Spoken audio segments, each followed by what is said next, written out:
bare ku qabsoomay kooxada dagaalka degmada Yufle ama gobolka Sanaag wuxuu ka bilaabmay bishii 19-keedii wuxuuna soo gabagaboobay maanta oo bishu tahay 1 Oktoobar 2017 shirkadu waxa uu ahaa shir ay magaciisu la baxay afkarad iyo ayatalis waxay beeshu kaga tashanaysay aayaha waana shir dhaqan waa shir daneed loo ahaan shir siyaasadeed wuxuu ahaa shir nabadgelyo beeshu go'aamada ay gaadhay haddii aynu hoos ugu dhaadhacnayada waqtigu uu gaaban yahay shirweynaha afgarad iyo ayatalis ee beelaha Yuunus Barre ee ka qabsoomay dooxada dagaar wuxuu bilaabmay 10kii bishii 9aad 2017 waxaanu soo gabagaboobay maanta ay taariikhdu tahay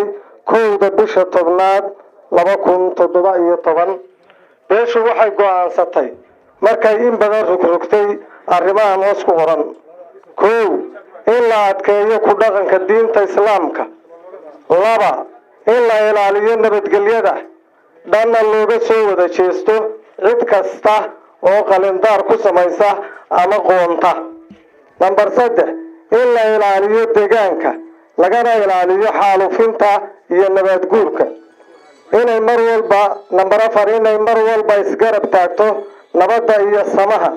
ku noolaanshaha bulshada ay la degan tahay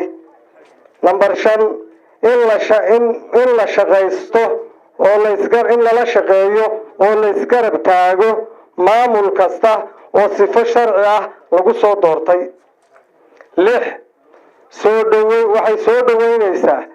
soo dhaweynta iyo la shaqaynta cid walba oo horumar iyo baraare ka sameynaysa dalka iyo deegaankooda 8 raadinta dhulka aanay gaadhin waxqabadka xukuumadda khaas ahaan dhulka qorfaha ah lagulana xisaabtamo cidii maamulkeeda leh number 9 taageerida iyo difaaca jiritaanka Somaliland beeshu waxay diyaar u tahay inay arrinkaas kaga qayb qaadato 5,000 oo dhalinyaro ah oo u diyaar ah difaaca qaranka Jamhuuriyadda Somaliland beeshu waxay si mug leh iyo miisaan leh uga qayb qaadan doontaa haddii alla ka dhigo doorashada madaxtooyada ee inagu soo fool leh. Wassalaamu calaykum waraxmatullaahi tacaala wabarakaatuh.